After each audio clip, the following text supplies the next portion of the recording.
Bismillahirrahmanirrahim. Assalamualaikum warahmatullahi wabarakatuh.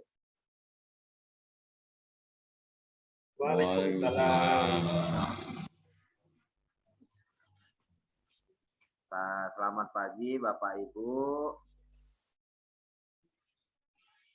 Pagi, Pagi, Pak Iwan. Salam sejahtera untuk kita semua.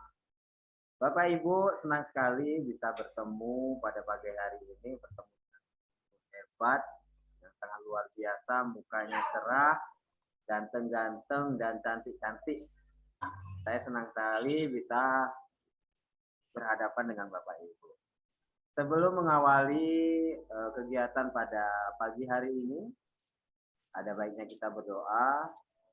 Mohon kesediaannya dari salah satu peserta Bapak Ibu untuk memimpin doa. Silahkan Ibu Niken memimpin doa untuk kegiatan pada pagi hari ini. Silakan. Baik, terima kasih Pak Iwan. Baiklah, sebelum kita memulai kegiatan pada pagi hari ini, marilah kita awali dengan berdoa terlebih dahulu. Berdoa menurut agama dan kepercayaan masing-masing. Mulai.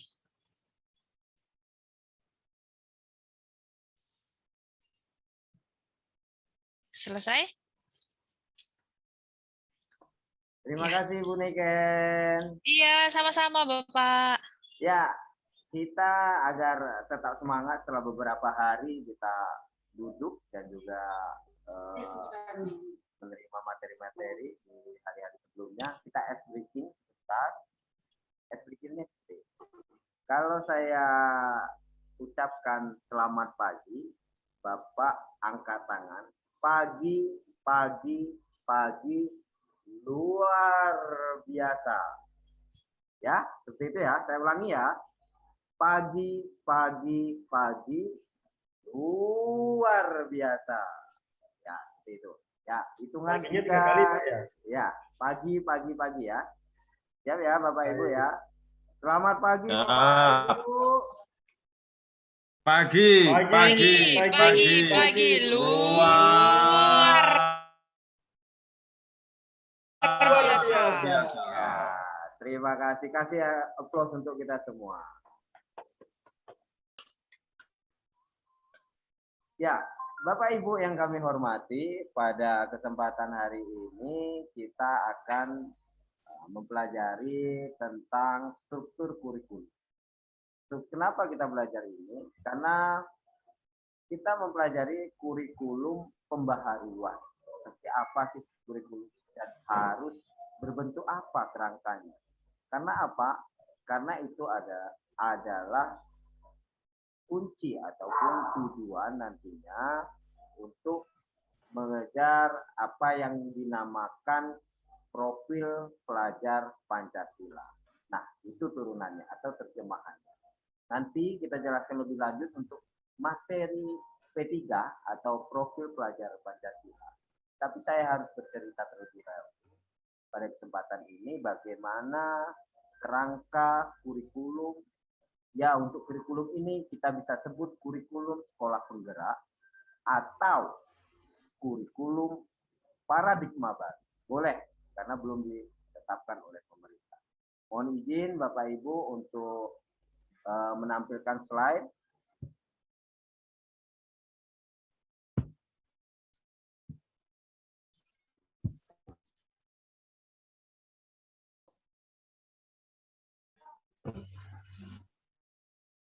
Baik, Bapak Ibu, apakah sudah terlihat?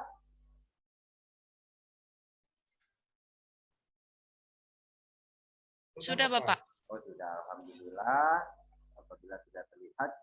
Nah, banyak pertanyaan muncul. Salah satu pertanyaan seperti ini. Bagaimana kerangka yang disiapkan pemerintah untuk pembaharuan pembelajaran? Kerangka, Bapak Ibu. Kenapa begitu pentingnya kerangka? Ya, sama halnya dengan tubuh kita yang harus punya rangka atau tulang untuk menegakkan tubuh. Nah, pembelajaran dengan paradigma baru itu diorganisir berdasarkan kerangka dasar kurikulum dan struktur kurikulum yang disesuaikan untuk mencapai profil pelajar Pancasila. Seperti yang sudah saya sampaikan tadi. Dalam profil pelajar Pancasila ada dimensi beriman dan bertakwa, kemudian bernalar kritik, kemudian kemandirian, kemudian ada juga kreatif. Nah, itu harus dicapai dalam proses pembelajaran. Agar mencapai proses pembelajaran yang ideal, yang terjemahannya adalah profil pelajar Pancasila, maka kita harus mengetahui kerangkanya dulu, kerangka dasar. Nah, saya ingin pada kesempatan ini ingin Bapak Ibu bercerita tentang kurikulum sebelumnya. Apakah nanti sama dengan kurikulum yang ya kita sebut paradigma baru ataupun kurikulum sekolah penggerak. Nanti saya coba pendapatnya sedikit saja mengenai kurikulum sebelumnya itu mungkin Pak Zainul Arif mungkin silakan. Ya, siap Pak. Terima kasih Pak Iwan sudah dikasih waktu.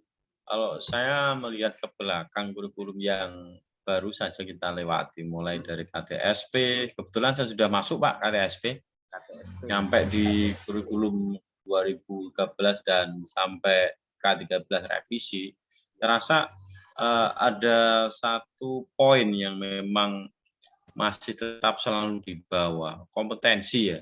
Artinya bagaimana kurikulum tersebut itu mengembangkan potensi-potensi pelajar. Terus ada korelasi dengan dunia-dunia di sekitarnya. Jadi ada semacam pengembangan kurikulum yang disesuaikan dengan geografis, latar sosial dan budaya yang di situ yang jelas dari masing-masing daerah, masing-masing wilayah itu pasti berbeda. Dan ini makanya di kurikulum yang terdahulu memang bagaimana membagikan kompetensi-kompetensi yang ada di wilayah masing-masing, khususnya pada pelajar. Intinya seperti itu. Kalau saya lihat pembelajaran dengan paradigma baru diorganisir berdasarkan kerangka dasar kurikulum dan struktur kurikulum yang disesuaikan untuk mencapai profil pelajar Pancasila. Mungkin Pak ya, kalau ngomong profil pelajar Pancasila, mungkin kita sudah pernah mengalami. Kalau di Buniken kemarin pernah menyampaikan di forum diskusi kelas kami, kebetulan saya sama Pak Andri, juga sama Buniken, itu memang mungkin sudah terkorelasi sih profil pelajar Pancasila juga. Hanya saja mungkin kita tidak mendokumentasikan. Kalau bahasanya Buniken dan Pak Andri kemarin seperti itu. Jadi mungkin kadang kita tidak sadar apa yang kita lakukan itu sudah sesuai atau sesuai dengan profil pelajar Pancasila seperti itu, Pak. Dari kurikulum yang terdahulu. Ya, seperti bergotong royong salah satu contohnya. Mungkin sementara itu Pak yang perlu saya sampaikan. Dan semoga saja nanti bisa nambah, Pak. Baik. Luar biasa dari jawaban pengalaman dari Pak Arif. Mungkin saya ingin penambahan satu lagi agar memperkuat apakah timbulnya perbedaan antara kurikulum baru dan lama, ataukah kurikulum baru ini nanti akhirnya menyempurnakan kurikulum yang lama. Saya minta Pak Andri mengenai pengalaman sebelumnya, mengenai kurikulum sebelumnya yang digunakan. Silakan Pak Andri. Baik, terima kasih Pak Iwan. Kalau saya pribadi Pak Iwan mengenai kurikulum ini, justru saya menimbulkan pertanyaan bagi saya Pak Iwan. Kenapa kurikulum ini selalu berubah gitu Pak Iwan? Ada kurikulum KTSP, kurikulum K13, dan kemungkinan ini nanti ada kurikulum baru lagi. Sebenarnya dari kurikulum yang lama itu apa sih kelemahannya? Kenapa terjadi perubahan kurikulum? Karena ketika perubahan kurikulum, pasti nanti imbasnya kepada guru-guru. Kata guru-guru nanti kalau beda pemerintahan, beda kementerian, nanti beda lagi kurikulumnya. Nah, hal ini akhirnya ini yang dirasakan oleh para guru-guru. Beda kurikulum, beda lagi format seperti itu. Mungkin saya menanggapi seperti itu, Pak Iwan. Khawatirnya hanya sekedar proyek ini, Pak. Ya, Iya, ya, Pak. ya, Khawatirnya seperti ya, ya. itu, Pak Ari. Betul kata yang disampaikan Pak Ari. Seperti itu. Itu aja, Pak Iwan. Ya, ya. Terima kasih Pak Andri. Memang apa yang disampaikan Pak Arif dan juga Pak Andri itu pertanyaan-pertanyaan yang sering para guru tanyakan. Nah, saya yakinkan kepada Bapak dan Ibu bahwa yakin dan percayalah bahwa kurikulum itu bukan berubah, tetapi saling menyempurnakan. Dan Bapak Ibu guru inilah harapan dari pemerintah menjadi garda terdepan untuk menerapkan kurikulum. Dan jawaban-jawaban itu nanti akan terjawab pada materi-materi berikut. Baik, kita mulai dari slide pertama, slide berikutnya. Ini adalah beberapa dalam kurikulum yang harus kita pelajari. Yang pertama adalah pendahuluan atau pengantar, kemudian kerangka dasar, ketiga adalah profil terjemahannya tadi, yang keempat adalah struktur, yang kelima adalah prinsip pembelajaran dan asesmen. Tetapi pada kesempatan kali ini saya akan memaparkan materi mengenai kerangka dasar kurikulum saja. Ya, untuk profil, struktur, dan prinsip pembelajaran akan dibahas esok hari ataupun di hari berikutnya. Demikian Bapak Ibu. Apa sih yang diharapkan? Nah, harapan kami bagi Bapak dan Ibu guru apabila mempelajari dapat menggunakan materi yang dipelajari untuk memahami dasar pembelajaran dengan paradigma baru di sekolah penggerak dan SMK Pusat Keunggulan yang menggunakan kerangka kurikulum yang disesuaikan untuk mencapai profil pelajar Pancasila serta peran dan fungsi pemangku kepentingan dari tingkat pusat sampai satuan pendidikan dalam menciptakan pembelajaran dan asesmen yang berpusat pada murid. Nah, inilah keistimewaannya dari kurikulum paradigma baru ini atau kurikulum sekolah penggerak ini. Sehingga asesmen ini semua berpusat pada murid atau peserta didik. Baik, kita lanjutkan. Pencapaian dari modul ini, karena kita mempelajari kerangka dasar kurikulum, maka harapan kami Bapak Ibu dapat memahami pentingnya penyesuaian kurikulum dalam upaya pembaharuan pembelajaran. Nah, perlu diingat ya Bapak Ibu ya, bahwa bukan mengganti kurikulum yang lama, tetapi kurikulum yang saat ini yang digunakan dalam pemerintah adalah pembaharuan pembelajaran. Jadi menyempurnakan kembali karena sifatnya adalah dinamis, ya, perubahan zaman. Kalau dulu kita hanya pakai Nokia 3310, saat ini kita menggunakan Android. Nah, itu harus kita sesuaikan dengan perkembangan zaman. Ya, seperti itu Bapak Ibu. Baik. Nah, kerangka dasar kurikulum apa tujuannya? Adalah peningkatan kualitas pendidikan membutuhkan penyesuaian kurikulum dan pembelajaran. Kurikulum bersifat dinamis sehingga harus selalu dikembangkan seiring dengan kebutuhan perkembangan zaman, maka perlu pembelajaran dengan paradigma baru.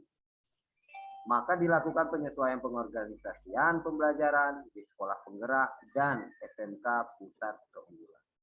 Salah satu upaya untuk pembaruan antara lain mengatur pembagian kewenangan antara pemerintah pusat dan satuan pendidikan dalam hal pengelolaan pembelajaran.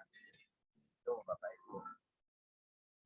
Kewenangan pusat dalam satuan pendidikan. Apa saja kewenangannya? Yaitu menyusun struktur kurikulum. Yang kedua, profil pelajar Pancasila. Yang ketiga, capaian pembelajaran, yang keempat prinsip-prinsip pembelajaran dan asesmen. Ini yang disusun ataupun yang mempunyai kewenangan adalah pusat. Nah, pada bahasan ini yang dibahas adalah struktur, profil pelajar Pancasila, yang terakhir adalah prinsip pembelajaran asesmen. Jadi peran satuan pendidikan di mana perannya? Kalau pemerintah pusat sudah menetapkan struktur dan profil. Kewenangan satuan pendidikan itu dalam hal satu, menyusun visi dan misi serta tujuan sekolah, kebijakan sekolah terkait kurikulum, pembelajaran dan asesmen, serta mengembangkan kurikulum operasional yang menjadi kebijakan tentang pembelajaran di tingkat satuan pendidikan atau sekolah. Baik. Nah, ini adalah strukturnya ataupun kerangkanya. Bapak Ibu bisa lihat. Terlihat ya Bapak Ibu ya? Ya. Iya Pak, lihat Pak. Ya, apa saja yang ditetapkan oleh pemerintah pusat? Yang pertama adalah tujuan pendidikan berada di paling atas. Ya, tujuan pendidikan nasional semua muaranya adalah ingin mencapai tujuan pendidikan nasional. Kemudian profil pelajar Pancasila, kemudian standar kompetensi kelulusan, standar isi, standar proses penilaian. Ini semua ditetapkan oleh pemerintah pusat. Ya, seperti yang sudah saya sampaikan kepada Bapak Ibu guru tadi. Ya, semuanya setelah pemerintah pusat, kemudian bagaimana cara sekolah mengembangkannya? Ya, salah satu tampak di bagan itu antara lain visi misi, profil pelajar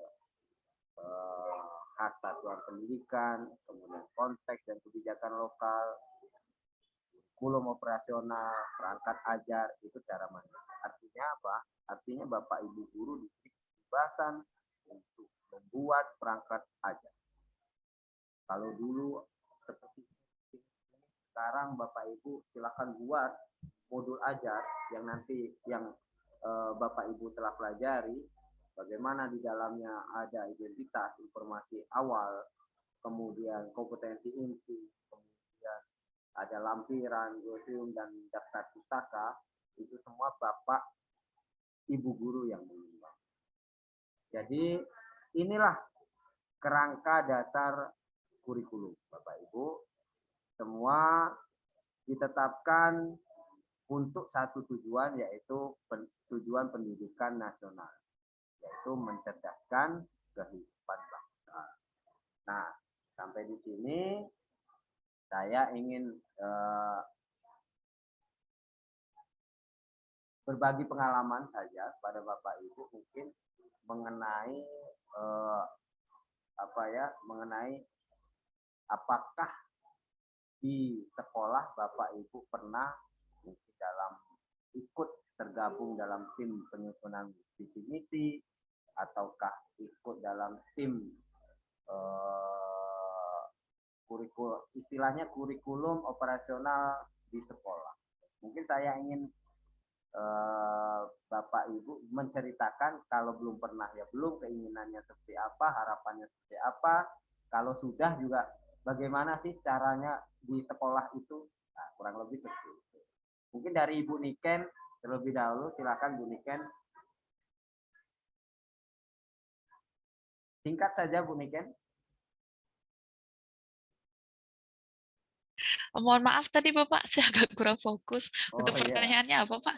Iya. Saya ingin Bapak Ibu guru menceritakan pengalaman di sekolah dalam hal visi misi. Apakah pernah diminta untuk tergabung menyusun visi misi, ataukah belum? Kalau belum, harapannya seperti apa? Kalau sudah, mohon Bapak Ibu ceritakan seperti apa yang ada di sekolah Bapak Ibu. Itu. Oh iya, Baik, terima kasih Pak Iwan. Kebetulan untuk saya sendiri memang saya belum pernah Pak untuk dilibatkan dalam pembuatan visi misi sekolah gitu kan. Karena kebetulan gitu kan, sekolah kami itu kan dari miliknya Kementerian Lingkungan Hidup. Dan untuk visi misi kami sudah dipatok, Pak. Jadi dipatok dari pusat bahwa karena sekolah kami itu ada lima sekolah negeri gitu kan miliknya Kementerian Lingkungan Hidup ini. Jadi kebetulan kami sudah dipatok semua bahwa visi misinya sama, apa yang akan dihasilkan dari 5 sekolah ini nanti sama gitu kan. Cuman ya kalau saya sih mengharapkan harusnya tidak boleh seperti itu gitu kan. Harusnya tetap visi misi itu dikembalikan lagi ke sekolah gitu kan. Karena walaupun sama-sama dalam satu payung gitu kan, tetap kondisinya akan berbeda antara sekolah yang di Sumatera dengan di Jawa, Kalimantan, Sulawesi dengan yang di Papua, apalagi pasti akan sangat berbeda sekali gitu kan. Harapannya kalau saya sih seperti itu gitu kan. Dan harapan ke depannya juga visi misi jangan hanya sekedar visi misi yang tertulis di dalam papan banner gitu kan, ataupun leaflet ataupun apalah itu di website yang paling besar akan ditampilkan di paling depan gitu kan. Ya, bagaimana kita bisa mewujudkan hal tersebut gitu loh, Pak. Kalau menurut saya sih gitu aja, Pak, sependapat saya, Pak. Terima kasih, Pak Iwan. Terima kasih Bu Niken, luar biasa ya. Walaupun belum pernah, tapi mempunyai harapan yang tinggi, harapan yang besar Iya. ke depannya. Mungkin sama seperti itu. Ya, selanjutnya mungkin Pak Zainul Arif, Pak Ahmad Zainul Arif, apakah punya pengalaman dalam menyusun visi ataupun profil yang ada di sekolah itu? Siapa tahu jadi Oke, wakil kepala Bapak, sekolah ya. terima kasih dan mohon maaf Pak Iwan kalau emang terganggu dengan suara orang nyanyi di sekitar saya. Enggak terganggu Pak ya? Enggak, masih terdengar jelas. Masih. Oke Bapak, terkait dengan, aduh, bentar. Terkait dengan pembuatan visi dan misi di satuan pendidikan Bapak. Memang saya kebetulan selaku guru dan saat itu saya di Wakahumas ya, memang pernah dilibatkan juga. Akan tetapi dalam pembuatan visi dan misi satuan pendidikan justru bukan menampilkan profil pelajar yang khas dalam satuan pendidikan tersebut. Mayoritas sekolah-sekolah di wilayah kami, oke lah, anggap saja Kabupaten Lamongan, Mojokerto, Sidoarjo, Jawa Timur, Surabaya, dan sekitarnya, mereka justru mengikuti tren. Memang sih kalau kita kembali kepada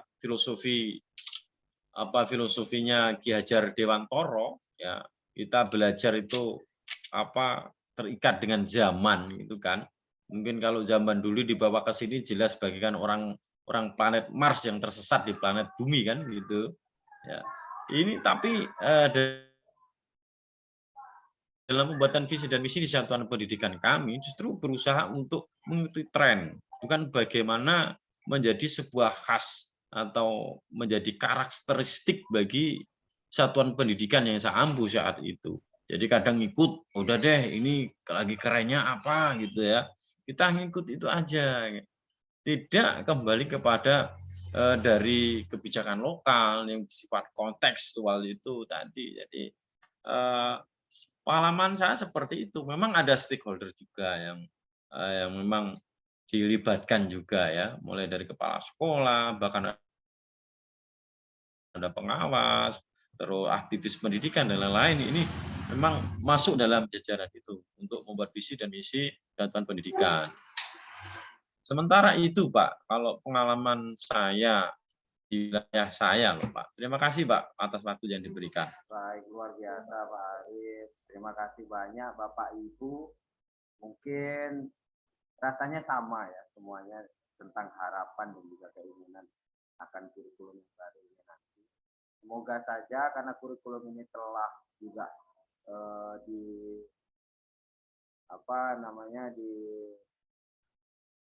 disampaikan ke sekolah-sekolah hingga kepala sekolah dan pengawas. Harapan kita bersama-sama berubah paradigma dengan jumlah paradigma baru ini tujuannya ya untuk perbaikan dalam proses kita Rasanya cukup itu saja. Nanti saya minta Bapak Ibu berdiskusi, ya, membahas tentang kurikulum operasional di sekolah.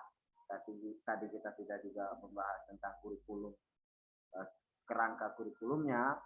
Nanti Bapak Ibu saya minta untuk berdiskusi ataupun di LMS mengenai kurikulum operasional satuan pendidikan. Itu sedikit yang bisa saya sampaikan dari. Maaf Pak Iwan.